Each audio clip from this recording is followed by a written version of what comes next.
Hey, Bedros Keuilian here, and I'm founder and CEO of Fit Body Bootcamp. And today I want to talk to you about a long overdue video that I've been meaning to make, which is how to find the best fitness franchise model for yourself. Now, I should give you a full disclosure. I am the founder and CEO of Fit Body Bootcamp. So naturally, I have a vested interest in you looking into and considering getting on board with the Fit Body Bootcamp franchise. However, I've done a lot of research while creating our franchise model, and I wanted to share this with you if you're out there looking for the best fitness franchise model to get into. So here's some things you ought to look out for, and here's some things you ought to consider asking the franchisor before getting on board with them. Thing number one is, what is the buy-in fee?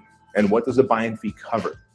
Now, typically, every franchise has a buy-in fee, and that is a source of profit for them, and it's also a source of revenue for them to use for the deliverables they're going to give you in the get-go. For example, with us, we make you a customized website.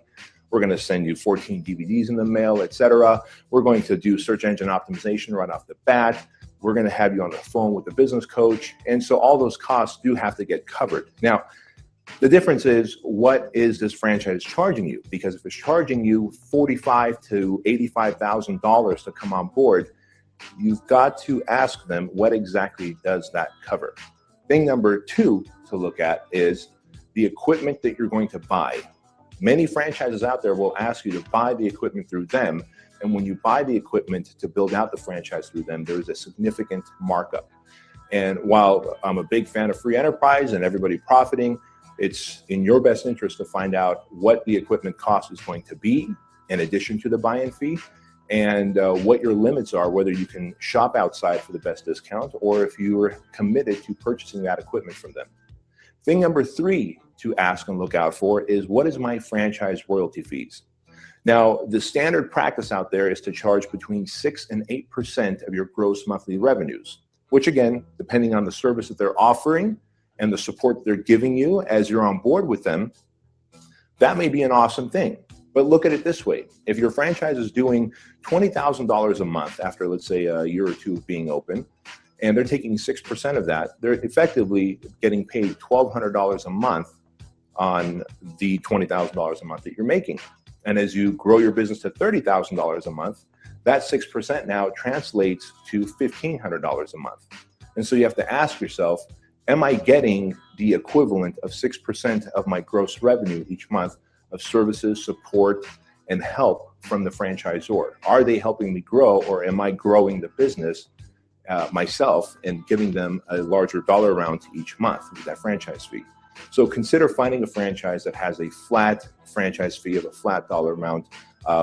Many people know this. I consider myself, Fit Body Bootcamp, as the anti-franchise franchise. We have a flat franchise fee that's very fair, and we make our money on the back end when we help our franchise owners get more clients. I believe that's the proper business model. Your opinion might differ. The fourth thing that you're going to want to look at is, how long is the term of this franchise? Now, again, standard practice out there is as much as 10-year commitment to a franchise, which is okay. You know, there's plenty of franchises out there. Subway comes to mind, McDonald's comes to mind. Now, if you're not comfortable with the track record of that franchise, they haven't been around long enough, they're not a big national brand yet, you may not want to consider signing an 8 or 10 or even 20-year franchise agreement with them, right? So that's something you definitely ought to look out for as well.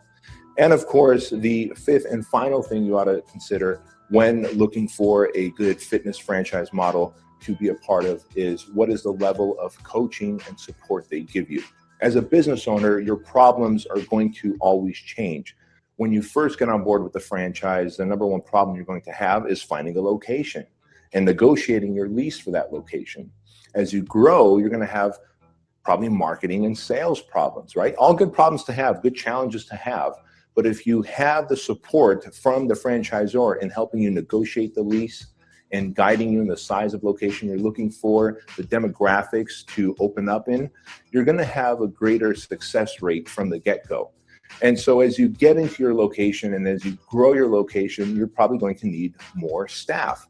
Is the franchisor able and capable of helping you to hire and train those actual employees who are going to help you out in automating your business so that you can actually take some time off. Because the last thing you want to do is be a hostage to your business model where you're literally working 60 to 80 hours a week just to keep it running. I've seen plenty of people who own franchises out there and come to realize that they'd be better off having a high-paying job where they can have more time off than owning their franchise. And think about this. As that franchise location of yours grows and you're ready for a second and third location, you want to have multiple outlets. Is the franchisor able to coach you, consult you, guide you, and help you in developing systems, processes, and automation so that you can grow to location 2, 3, and 4?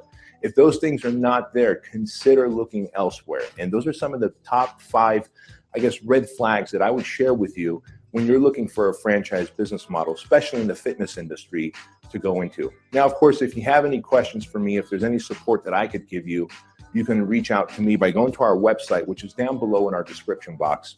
I'll talk to you later. Bye-bye.